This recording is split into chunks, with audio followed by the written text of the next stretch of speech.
ሰላም ጤና ይስጥልን ክቡራትና ክቡራን የፍቅር ይልቃል ዩቲዩብ ገጽ ተከታታዮች እንዴት ናችሁ?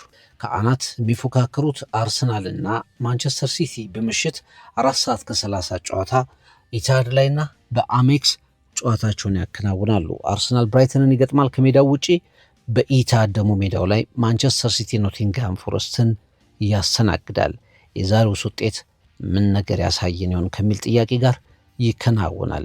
ይህንን ጨዋታ ስናነሳ አንድ የአርሰናልን ተጫዋች በተለየ ሁኔታ እናነሳለን።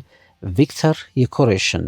ሁሉም ነገር የጀመረው እዚህ ስታዲየም ላይ ነው። ለዮኬሬሽ የእንግሊዝ እግር ኳስ ታሪኩም የጀመረው እዚህ ስታዲየም ላይ ነው። 63.5 ሚሊዮን ወይም 85 ሚሊዮን ዶላር አካባቢ ወጥቶበት ወደ አርሰናል ከስፖርቲንግ ሊዝበን ከመዛወሩ አስቀድሞ የእንግሊዝን እግር ኳስ የተዋወቀበት ስታዲየም አሜክስ ላይ ቪክተር ዮኬሬሽ ምን ያሳያል? ምን አይነት ተጫዋች ሆነ በሂደት የሚለውን ከአሜክስ እስከ ብራይተን ከብራይተን እስከ አርሰናል ኤምሬትስ ስታዲየም በተለየ ሁኔታ እንመለከተዋለን። ተጫዋቹ አሁን የሚታይበት መንገድ ያኔ የተሰጠው አስተያየት ምን ይመስላል የሚለውን ቪክተር ዮኬሬሽን በተለየ ሁኔታ እንመለከተዋለን። ፕሪሚየር ሊጉ ትናንት አስገራሚ ውጤቶች ተመዝግበውበታል። ሞሊኖ ላይ የወልቭስ ገድል ወደ መጨረሻ አስገራሚ ሆኗል። አስቶን ቪላን ያሸነፉት ድራማዊ በሆነ መንገድ ያሸነፉት አርሰናልን 2-0 እየተመሩ በመጨረሻ ሽፍራፊ ሰከንድ ጭምር 1 ነጥብ የነጠቁት ሁለታቸውን 1 ነጥብ የነጠቁት ወልቭሶች ትናንት ደግሞ የአርነ ስሎቱን ሊቨርፑል በ94ኛው ደቂቃ ላይ በአንድሬ ባስቆጠሩት ጎል 2-1 በሆነ ውጤት አሸንፈው ተወጥተዋል። 78ኛው ደቂቃ ላይ ጎሜዝ፣ 94ኛው ደቂቃ ላይ አንድሬ የሊቨርፑልን የአቻነት ጎል አስቀድሞ ከሽንፈት ጎሉ በፊት የአቻነት ጎል መሐመድ ሳላህ አስቆጥሮ ነበር። ነገር ግን በተጨረፈች ኳስ 94ኛው ደቂቃ ላይ አርነ ስሎትና ሊቨርፑል እጅግ ወሳኝ 3 ነጥብ ያጡበትን ጨዋታ አከናውነዋል። ቼልሲ፣ አስቶን ቪላ፣ ሊቨርፑል፣ ማንቸስተር ዩናይትድ ለቻምፒየንስ ሊግ ስፖርት የሚፎካከሩት ክለቦች ሆነዋል። የዩናይትድ ግስጋሴ ቀጥሏል። ዛሬ በሴንት ጄምስ ፓርክ ከኒውካስል ጋር ፉክክሩን ያደርጋል። በርንማውዝ ከብሬንትፎርድ አዝናኝ የነበረ ጨዋታ ቢሆንም ምንም ጎል ሳያስተናግድ የተጠናቀቀ ጨዋታ ሆኗል። 0-0 የተጠናቀቀ ጨዋታ ሆኗል። ኤቨርተን ግስጋሴውን ቀጥሏል። ላለመውረድ የሚጫወተውን መውረዱ የማይቀርለት የሚመስለውን በርንሌን በአዲሱ ስታዲየሙ 2-0 በሆነ ውጤት አሸንፏል። ወደ ኤላንድ ሮድ የተጓዘው ሰንደርላንድ የ1-0 ድል አግኝቷል። ሊቨርፑል 2-1 በሆነ ውጤት በወልቭስ ተሸንፏል። ከዛ ውጭ ፕሪሚየር ሊጉ ዛሬ ሲቀጥል አስቶን ቪላ ከቼልሲ፣ ይሄ በፕሪሚየር ሊጉ 4ኛ ሆኖ ለማጠናቀቅ በሚደረገው ፉክክር 5 ውስጥ ገብቶ ለማጠናቀቅ በሚደረገው ፉክክር ውስጥ ልዩ ትርጉም ያለው ጨዋታ ነው። ቪላ በተከታታይ ነጥቦች የመጣል ሂደት ውስጥ ገብቷል።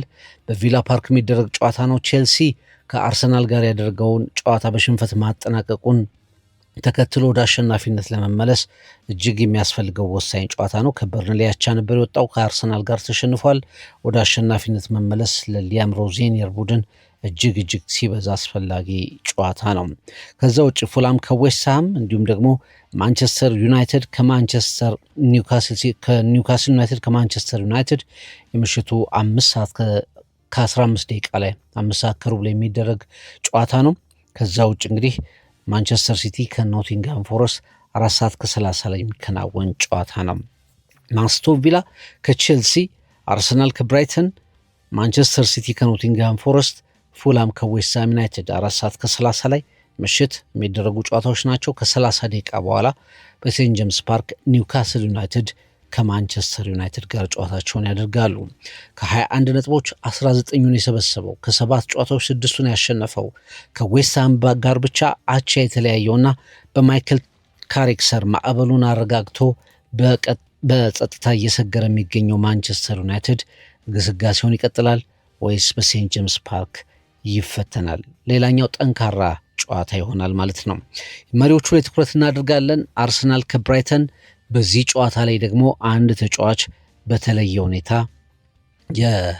ይጠበቃል። ቪክተር ዮኬሬሽ የእንግሊዝ እግር ኳስ ምዕራፉን የከፈተበት ክለብ እንደሆነ ይታወቃል። አርሰናል ከስፖርቲንግ ሊዝበን ወደ ኤምሬትስ ሲያመጣው 63.5 ሚሊዮን ፓውንድ አካባቢ ከፍሎ እጅግ የተዋጣለት 9 ቁጥር ይሆናል ተብሎ ነው እንግዲህ ወደ እንግሊዝ ፕሪሚየር ሊግ የመጣው። የዘንድሮ አፈጻጸሙ ላይ ብዙ ነገር ልንል እንችላለን። እስካሁን በሁሉም ውድድሮች 15 ጎሎችን ከመረብ አሳርፏል። በፕሪሚየር ሊጉ ወደ 9 ጎሎችን ከመረብ አሳርፏል። በ22 የመጀመሪያ ጨዋታዎቹ ላይ በሁሉም ጨዋታዎቹ በመጀመሪያ ጨዋታዎቹ ላይ 7 ጎሎችን ብቻ ነበር ያስቆጠረው ቪክተር ዮኬሬሽ። በዚህም ምክንያት ከፍተኛ ትችት ሲቀርብበት እንደነበር እናስታውሳለን። ለሚኬል አርቴታ የታክቲክ ሂደት ውስጥ ፊት የማያደርግ ተጫዋች፣ የማይሆን ተጫዋች፣ ሚኬል አርቴታ ደግሞ አጫወቱን የሚያስተናግድ አይደለም በሚል በጣም በትልቁ መነጋገሪያ ሆኖ እንደነበር እናስታውሰዋለን። እንደውም አንዳንድ ጽሁፎች ላይ በእንግሊዝ ፕሪሚየር ሊግ ዘንድሮም ከፈረሙ ፍሎፖች መካከል አንዱ ይሆናል ተብሎ በጣም በጊዜ ትችት ካስተናገዱ ተጫዋቾች መካከል አንዱ እንደነበር እናስታውሳለን። 2026 ከገባ በኋላ ግን የቪክተር ዮኬሬሽን ያህል ጎሎችን ያስቆጠረ ተጫዋች በሊጉ ላይ የለም ማለት ይቻላል። 8 ጎሎችን በ15 ጨዋታዎች ከመረብ አሳርፏል። ኦልሞስት በየ2 ጨዋታዎች ጎል የሚያስቆጠር ተጫዋች መሆኑን አረጋግጧል።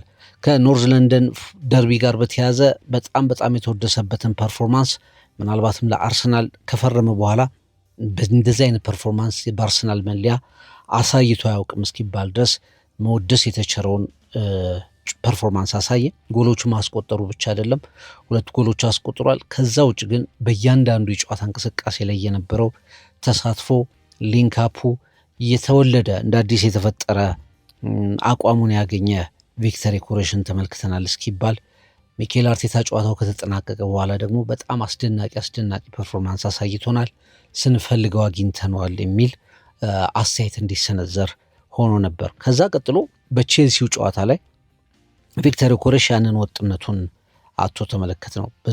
እሱ ተቀይሮ እስኪወጣበት በነበረው የ90 ደቂቃ ጨዋታ ሂደት ውስጥ እሱ ተቀይሮ እስኪወጣ ድረስ አንድ ሙከራ ብቻ ነው ያደረገው። 27 ኳሶችን ብቻ ነው የነካው። 14 ጊዜ ኳሶችን ተነጥቋል። ለቼልሲ መከላከል በጣም ቀላሉ ተጫዋች ሆኖ ተገኝቷል እና የ2 ጨዋታዎች ወግ ነበር። በቶትናም በጣም አስደናቂ አቋሙን ተመለከትን። በቼልሲ እንደገና ብዙዎች ተቺዎቹ የሚተቹትን ዮኬሬሽን ተመልሶ ተመለከት ነው። በተደጋጋሚ ይናገራል። እንግዲህ ርዕሰ ጉዳይ መሆኑን ተከትሎ ቪክተር ዮኬሬሽ እኔ የተሟላው ተጫዋች ነኝ ብዬ አላምንም፣ ሁልጊዜ መሻሻል ያለብኝ ተጫዋች ነኝ ብዬ ነው ማምነው፣ ስለዚህ ነገሮችን እያስተካከልኩ ቀጥላለሁ ብሎ መናገሩ ይታወሳል። እንግዲህ ይሄ ተጫዋች ይሄ ኮከብ እንደገና ይመጣል፣ እንደገና ያንሰራራል ተብሎ በጉጉት ይጠበቃል። በአርሰናል ደጋፊዎች በተለይ 15 ጎሎች ቀላል አይደሉም። በመጀመሪያ ሲዝን አብሮ ፕሪሲዝን ላይ ያልተሳተፈ ተጫዋች ነው። ትኩረት ያርፍበታል።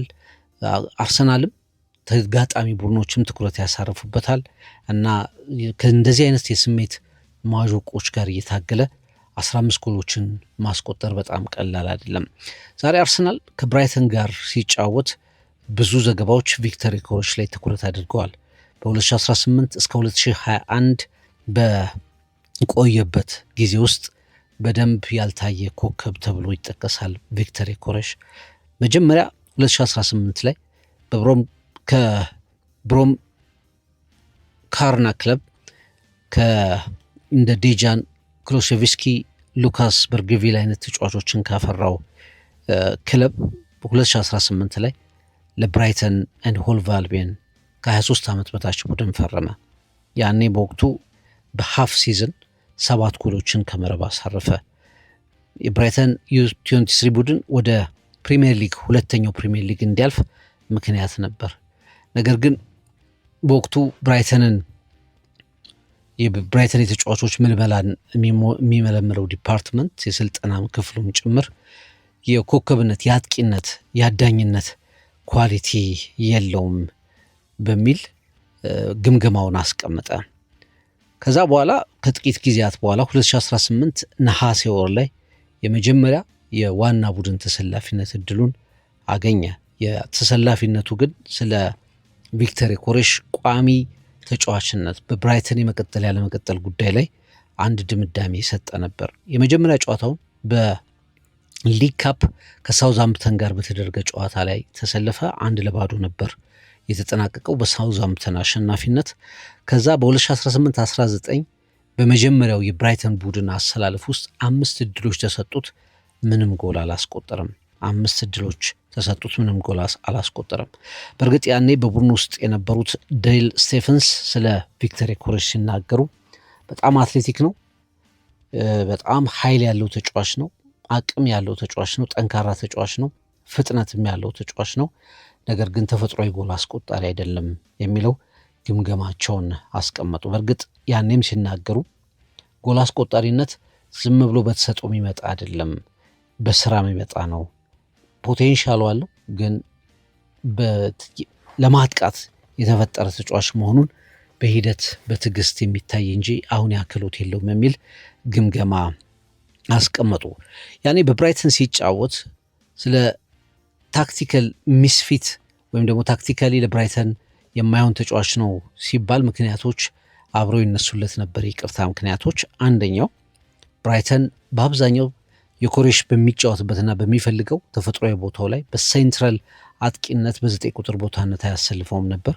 እንደ 9 ቁጥር ሳይሆን እንደ ሌፍት ዊንግ ከግራ መስመር ተነስቶ እንዲያጠቃ የመፈለግ ነገር ነበር። ያኔ በብራይተን ውስጥ የዩሲ23 ውስጥ ያደገ ሴንትራል አጥቂው አሮን ኮንሊ እንዲሁም ደግሞ ግሌን ሙራይን የመሳሰሉ አጥቂዎች ስለነበሩ ቪክተር ዮኬሬሽ ወደ ግራ መስመር ወጥቶ ለመጫወት ይገደድ ነበር። በዚህ ምክንያት በፍጹም የማጥቃት አቅሙን ማግኘት አልቻለም የሚል ምክንያት ይቀመጥለታል። ግን በወቅቱ በነበሩ ጥንካሬዎች ላይ ብዙ ልዩነት የለም። መከላከሉን ያግዛል፣ ፉልባኮቹን ያግዛል፣ እንዲሁም ደግሞ በተደጋጋሚ ከግራ መስመር እየተነሳ ወደ መሀል እንቅስቃሴዎችን በማድረግ መሻሻሎችን ያሳይ እንደነበር መረዳት ይቻላል። ብራይተን ደስተኛ አልሆንም በቪክተር ዮኬሬሽ በአጠቃላይ የማጥቃት ተሰጥኦ ያለው አጥቂ አይደለም በሚል ሳይቀበለው በውሰት ለጀርመኑ ክለብ ሰጠው። ወደ ሴንት ፓውሊ አሳልፎ ሰጠው። ለቡንደስሊጋ 2 ለሚጫወተው ሴንት ፓውሊ አሳልፎ ሰጠው። 26 ጨዋታዎችን በሴንት ፓውሊ ያሳለፈ 10 ጎሎችንና 10 አሲስቶችን በጋራ 10 የሆኑ ጎልና አሲስቶችን አደረገ። በክለቡ 3ኛው ከፍተኛ ጎል አስቆጣሪ ሆነ። አሁንም በዚህ በሴንት ፓውሊ ከግራ እየተነሳ ነው ሲጫወት የነበረው። ሉኮቢ በወቅቱ የሴንት ፓውሊ አሰልጣኝ እንዳልተገራ ፈረስ ወይ ደግሞ በጣም ውድድር ላይ እንዳረፈ ፈረስ በደንብ የሚጋልብ ተሰጥኦ ያለው ተጫዋች እንደነበር አስታውሳለሁ ይሉታል። በእርግጥ የጀርመኑ ሴንት ፓውሊ ክለብ በቋሚነት ሊያስፈርመው ፈልጎ ነበር። ብራይተን ግን ፈቃደኛ አልሆነም። አሁንም በብራይተን ሌላ እድል ቢሰጠው መምጣት ይችላል፣ ያ መዳበር አለበት ብለው የሚያስቡት የማጥቃት ኳሊቲው እንደገና መምጣት ይችላል የሚል ሀሳብ ያዙ ብራይተኖች። ወደ ብራይተን ተመለሰ።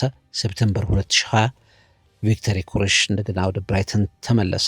በዚህ ሰዓት ወደሚወደው ፖዚሽን ሴንትራል ፖዚሽን ተሰጠው። የመጀመሪያ ሲኒየር ጎሉን ከፖርትስማውዝ ጋር በነበር የሊግ ካፕ ላይ አስቆጠረ። 4-0 ነበር ያሸነፉት።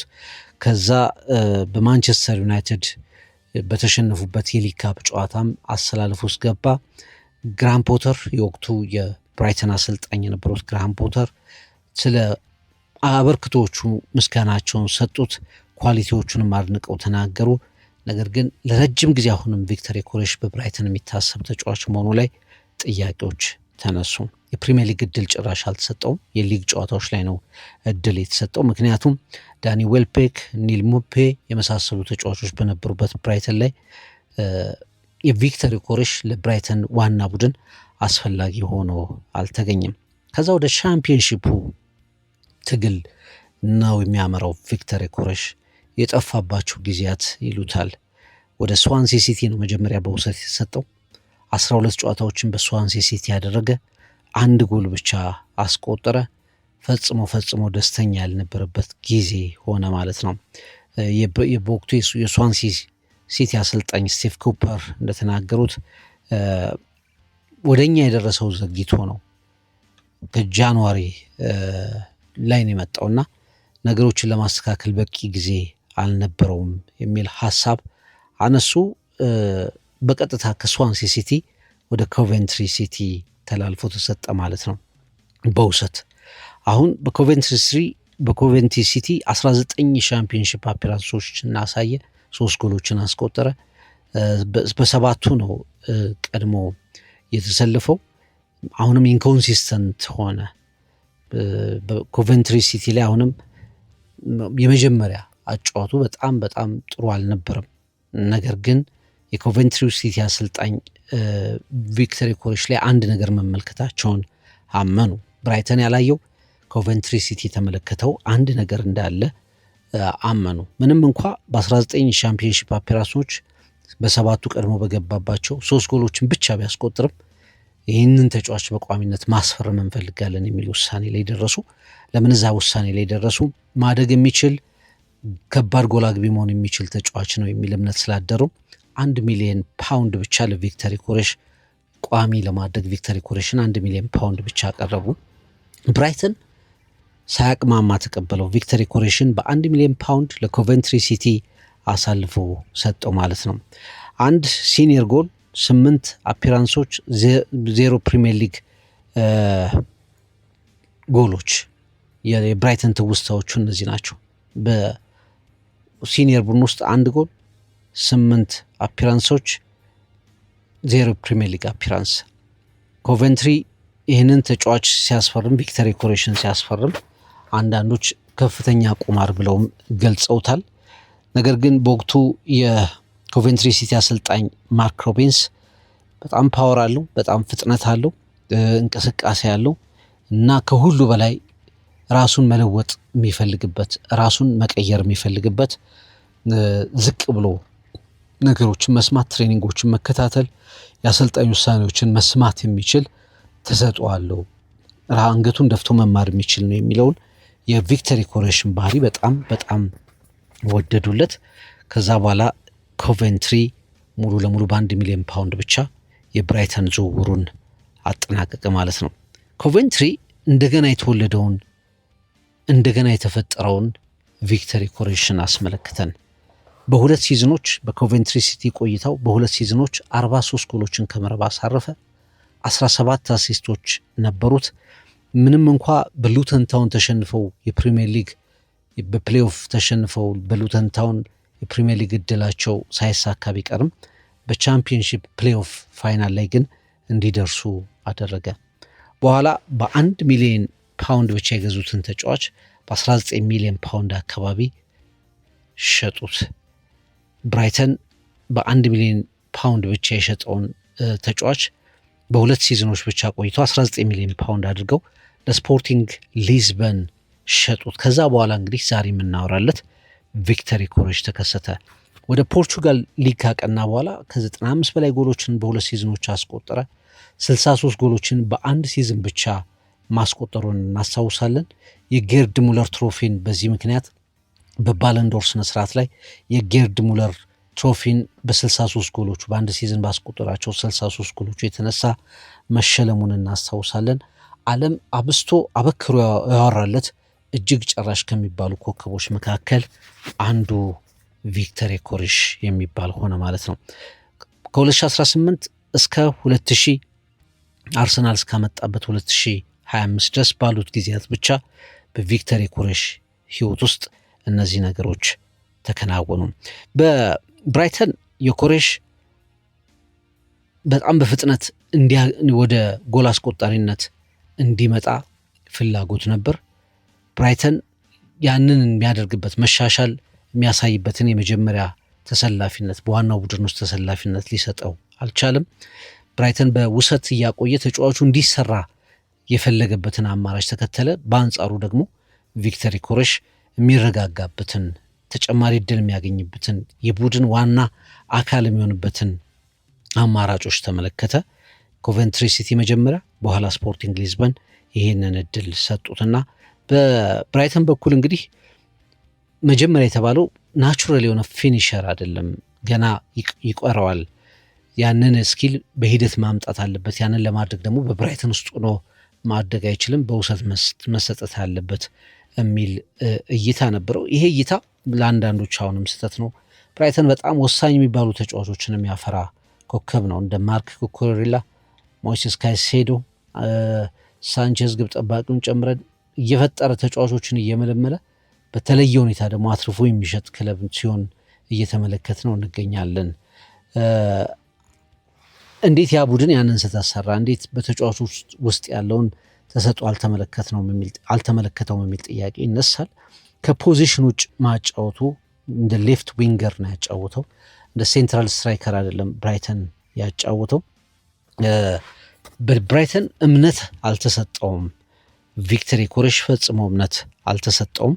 የብራይተን ትውስታዎቹ እነዚህ ናቸው። እድገቶቹም በውሰት በተሰጥባቸው ክለቦች ወደ ብራይተን ባደረጋቸው ተመልሶ በተመለከታቸው የጨዋታ ቆይታዎች ውስጥ ተገቢው ነገር አልተደረገለትም።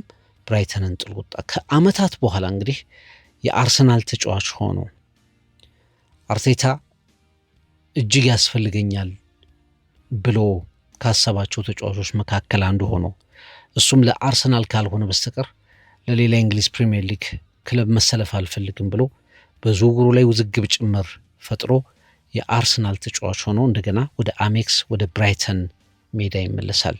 ወደ ብራይተን ሲመለስ ቪክተር ዮኬሬሽ የትኛውን አጥቂ ሆኖ ነው የሚመለሰው? ለፕሪሚየር ሊግ ሻምፒዮንነት የሚጫወት የፕሪሚየር ሊጉ ቁጥር 1 መሪ ቡድን አርሰናል እጅግ መተማመኛ 9 ቁጥር ሆኖ ነው ዛሬ ምሽት የሚመለሰው። በአርሰናል ምንም እንኳ ወደ ጎል አስቆጣሪነቱ ባይመለስም እጅግ አስፈላጊው ተጫዋች መሆኑን እያረጋገጠ መጥቷል።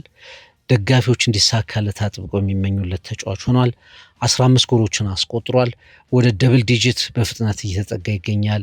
በፕሪሚየር ሊጉ የራስ መተማመኑን አሁን እያገኘ የመጣ ይመስላል። ወደ ብራይተን ሲመለስ የፕሪሚየር ሊጉ ሻምፒዮንነት ላይ የሚጫወት ያንን የማጥቃት መስመር የሚመራ አጥቂ ሆኖ ነው። ያኔ የአጥቂነት ኳሊቲ ያንሷል ብሎ ወደ አባረረው ስታዲየም በአሜክስ ዛሬ ምሽት የሚመለሰው በእንዲህ አይነት ተቃርኖ በእንዲህ አይነት መጸጥ ውስጥ ነው የሚመለሰው። የአርሰናል ኢንቨስትመንት በብራይተን ምን ያሳያል? ይህ ተጫዋች ይሄ ቡድን እንደ ማርክ ኮሬላ ቅድም እንዳነሳሁት ሞይሴስ ካይሴዶ፣ ማካሊስተር፣ ሳንቼዝ በቅርቡ እንኳ በፕሪሚየር ሊግ ውስጥ ያሉ በጣም በርካታ ተጫዋቾች ከዚህ ክለብ ተወስዷል። አሁንም ደግሞ በጣም በርካታ ክለቦች አይናቸውን የሚጥሉበት ክለብ ነው ብራይተን። ከነዛ ዮኬሬሽን ግን በዛ መንገድ አይደለም የሸኘው። ዮኬሬሽ ያልተጠናቀቀ አጥቂ፣ ገና ብዙ ነገር የሚጎለው አጥቂ። እሱን ለማሳደግ ደግሞ በብራይተን ያን ያህል ዋጋ መክፈል አያስፈልግም ብሎ ኢቫሉዌሽኑን ግምገማውን ያስቀመጠ ክለብ ሆኖ ነው የምናገኘው። የብራይተን ግምገማ ትክክል ነው ወይስ ስህተት ነው የሚለውን ለማሳየትም ጭምር ቪክተር ዮኬሬሽ ዛሬ በአሜክስ በተለየ ሁኔታ ይጠበቃል። ከዛ ውጪ የአርሰናል የፊት መስመር በቼልሲው ጨዋታ ላይ በጣም ተስፋ አስቆራጭ ነበር። ቪክተር ዮኬሬሽ በጣም ደካማ፣ አንድ ሙከራ፣ 27 የኳስ ንክኪዎች፣ 14 ኳሶችን በቀላሉ የተነጠቀ። ያ ብቻ አይደለም፣ ኳስ ድሪብል ሲያደርግ እንኳ በአብዛኛው በትክክለኛው መንገድ ድሪብል ማድረግ፣ ማለፍ የመሳሰሉት ነገሮች ላይ ደካማ አቋም ያሳየበት ነበር። አሌሃንድሮ ትሮሳርድ እንደዚሁ በጣም ደካማ ፐርፎርማንስ ያሳየበት ጨዋታ ነበር። ቡካዮ ሳካ ሰከንድ ሃፍ ላይ ጠፍቶ የተመለከትንበት ነበር። የአርሰናል አማካይ ዴክላን ራይስ እና ማርቲን ዙቢሜንዲ ያሉት አማካይ ፍጹም ደክሞ ያየንበት ጨዋታ ነው። በተለይ ማርቲን ዙቢሜንዲ በአርሰናል መለያ ካከናወናቸው መጥፎ የሚባሉ ምሽቶች መካከል አንዱ ከቼልሲ ጋር የተደረገው ጨዋታ ነው ማለት ይቻላል። አርሰናል የቼልሲውን ጨዋታ በበላይነት የተወጣው ምስጋና ለተከላካይ መስመሩ፣ ምስጋና ለጎል አግቢዎቹ ተከላካዮች፣ ለሴት ፒሶቹ ምስጋና ይሁን ብሎ በአጠቃላይ መደምደም የሚቻልበት ሁኔታ ስለነበረው ነው። ይህንን መቀየር አለበት። ይሄ ካልተቀየረ አርሰናል በቶፕ 6 ከሚገጥማቸው ቡድኖች ውስጥ ማንቸስተር ሲቲ ብቻ ነው የቀረው። ሌላው በሙሉ ከቶፕ 6 ውጭ ያሉ ተጋጣሚዎች ናቸው፣ ብራይተንን ጨምሮ። እነዚህ ቡድኖች በአብዛኛው በሎ ብሎክ ለአርሰናል ሲባል በሎ ብሎክ የሚጫወቱ እንደሆነ ይታወቃል። አርሰናልን ለማጥቃት በጀብድ ይመጣሉ ተብሎ አይጠበቁም። ስለዚህ በአጥቂ መስመር ላይ በተለይ ቪክተር ዮኬሬሽና አብሮት የሚሰለፉት የአጥቂ መስመር ተጫዋቾች ዋጋቸውን የሚያሳዩበት ወቅት የደረሰ ይመስላል። ልክ በቶትናም ጨዋታ ላይ እንደሆነው ራሳቸውን ፈልገው እንዲያገኙ፣ ጎል መረቦችን እንዲደፍሩ የሚፈልግበት ሰዓት ላይ ደርሰዋል። ይህንን ጨዋታ በጣም የማጥቃት ኳሊቲ ገና ነው ተብሎ ግምገማ በተሰጠበት ሞሊኖ ቪክተር ዮኬሬሽ ይህንን መልስ ይሰጥ ይሆን? ትልቁ ጥያቄ ነው። ዛሬ ታክቲካሊ አሁንም በአርሰናልም ያልተመቹት ነገሮች እንዳሉ መናገር ይቻላል። ግን በአርሰናል አንድ የማይካደው ነገር ቪክተር ዮኬሬሽ እጅግ አስፈላጊው ቦታ ተሰጥቶታል፣ ወሳኙ ቦታ ተሰጥቶታል፣ ኃላፊነቱ ተሰጥቶታል። በስሜት ደረጃም ተጫዋቾቹ በተወሰኑ ጨዋታዎች ላይ ቅሬታዎችና በአንዳንድ ተጫዋቾች ላይ አላስፈላጊ ኳስ መንፈግ፣ ማዘግየት የመሳሰሉ ከጨዋታ ጋር ያለመግባባት ልዩነቶች ቢነሱም ግን በአብዛኛው በአርሰናል ያለው አቀባበል በጣም ትልቅ ነው። ከብራይተን ጋር ከነበረው አቀባበል ጋር ፈጽሞ የተለየ ነው። የብራይተኑ ቪክተር ዮኬሬሽ ከአርሰናሉ ቪክተር ዮኬሬሽ በልምድ ባስቆጠራቸው ጎሎች በሚታይበት መንገድ ብዙ ተቀይሮ ነው ወደ አሜክስ የሚመለሰውና ይሄ ምሽት ለዮኬሬሽ የተለየ ይሆናል፣ ለአርሰናልም የተለየ ይሆናል። አርሰናል በአሜክስ እንደገና 9 ቁጥሩን ከነጎሎቹ ያገኘውን ትልቁ ጥያቄ ይሆናል። ዛሬስ ቪክተር ዮኬሬሽ እንላለን። በድጋሚ ጨዋታዎቹ እናስታውስ። አስቶን ቪላ ከቼልሲ በቪላ ፓርክ 4:30 ላይ የሚደረግ ጨዋታ ነው። እንደዚሁ ብራይተን ከአርሰናል አሜክስ ላይ 4:30 በተመሳሳይ 4:30 የሚደረግ ጨዋታ ነው። በክራቨን ኮቴጅ ፉላም ዌስትሃም ዩናይትድን ያስተናግዳል። ለዌስትሃም እንደዚሁ ያለመውረድ እድሉን ለማሳመር የሚያደርገው ትልቅ ጨዋታ ነው ብለን ማስቀመጥ እንችላለን። በአርሰናል 5 ነጥብ ጋፕ የተያዘበት ማንቸስተር ሲቲ ከኖቲንግሃም ፎረስት ጋር እንደዚሁ 4:30 ላይ ጨዋታውን ያከናውናል። ሌላኛው ያለመውረድ ትግል ውስጥ ያለው ክለብ ነው ኖቲንግሃም ፎረስት። ይህም ጨዋታ እንግዲህ ቀላል ግምት የሚሰጠው አይደለም። በጥሩ ሁኔታ ግስጋሴ እያደረገ የሚገኘው የኦልድ ትራፎርዱ ክለብ ማንቸስተር ዩናይትድ ወደ ሞቅ ወዳለው ሴንት ጄምስ ፓርክ ኒውካስል ዩናይትድን ለመግጠም እንደዚሁ ያመራል። ፕሪሚየር ሊጉ 29ኛና 30ኛ ሳምንት ጨዋታዎቹን ይዞ ይመለሳል። አርሰናል 30ኛ ሳምንት ጨዋታውን ነው የሚያከናውነው። 64 ነጥቦች አሉት። የፕሪሚየር ሊጉ አናት ላይ ተቀምጧል። ማንቸስተር ሲቲ 59 ነጥቦች በ5 ዝቅ ብሎ፣ ዩናይትድ እና ቪላ በግብ ክፍያ ተበላልጠው 3ኛና 4ኛ በ51 ነጥቦች። ሊቨርፑል ትናንት ተሸንፏል። ዛሬ ቼልሲ የሚያሸንፍ ከሆነ ያልፈዋል። በግብ ክፍያ ሊቨርፑልን ስለሚያልፍ ሊቨርፑል ከቶፕ 5 ውጭ የመሆን እድል ያጋጥመዋል። ብሬንትፎርድ፣ ኤቨርተን፣ በርንሞዝ፣ ፉላም እስከ 10ኛ ያሉትን ደረጃዎች ይዘዋል። ባለመውረድ ትንቅንቅ ውስጥ አሁንም ወልቭስ 16 ነጥቦችን ሰብስቧል። አዲሱን አሰልጣኝ ካመጣ በኋላ ወልቭስ የሚጸጸትበትን የጨዋታ ጊዜ እያሳለፈ ይገኛል። የሚጸጸትበትን ስል አሰልጣኙ የመጡበትን ጊዜ ሳይሆን አሰልጣኙ ያልነበሩበትን ጊዜ በጸጸት እንዲመለከተው የሚያደርግ ድንቅ ተጋድሎ እያደረገ ይገኛል። ለወልቭስ የረፈደ ይመስላል። በሂሳብ ስሌት አሁንም አልወረዱም። ምክንያቱም የሚያስመዘገቡት ውጤት ወደዛ እንዲመጡ አድርጓቸዋል። ነገር ግን ይሄ ሁሉ ተጋድሎ እያደረጉ ግን ነገሮችን ለማዳን ያረፈዱ ይመስላሉ። በርንሌ፣ ዌስትሃም ዩናይትድ፣ ኖቲንግሃም ፎረስት፣ ስፐርስ እስከ ሊድስ ዩናይትድ ድረስ ያለ መውረድ ትንቅንቆች የሚደረጉበትን ሂደት ያስተናግዳሉ። ፕሪሚየር ሊጉ የሚያስመዝግባቸውን ውጤቶች ይዘን በትሪቡን ሪቪው ፕሮግራማችን ደግሞ እንመለሳለን።